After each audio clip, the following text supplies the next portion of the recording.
Voici son appartement, un studio de 2 pièces au cœur de Watermal-Boisfort. Cela fait 4 ans que Françoise vit ici. Ça, ce sont ses quartiers privés au cœur d'un habitat groupé pour seniors. Je suis une ancienne 68 Ardin, ça se voit un peu peut-être quand même. Et j'ai vécu en communauté jeune et déjà dans les années 2000, j'avais pas encore 50 ans.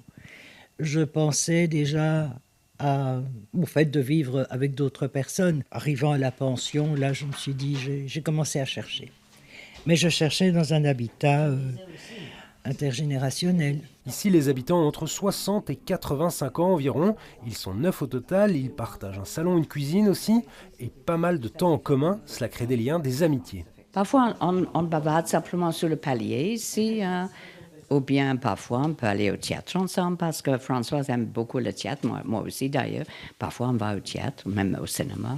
Mais l'objectif premier, c'est de rompre la solitude dont on parle souvent pour les seniors. Ne pas être seul, même à la limite.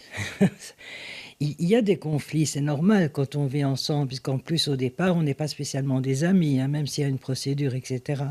Donc même le fait qu'il peut avoir des conflits, même si on arrive à les résoudre, etc., moi ça me dynamise. Historiquement, le concept date de l'après-guerre au Royaume-Uni où il a encore pas mal de succès. Mais il reste assez rare en Belgique, d'où la sortie d'aujourd'hui, se faire connaître, attirer des investisseurs et puis aussi de nouveaux habitants. Il y a peut-être quelques éléments qu'on retrouve chez beaucoup d'habitants. Ce sont des personnes qui ont une soif de vivre, envie de participer, envie de créer un projet de vie, envie de garder le contrôle sur leur vie. Et le but, c'est aussi d'attirer l'œil du politique. Le vieillissement de la population est un grand enjeu pour l'avenir de notre société.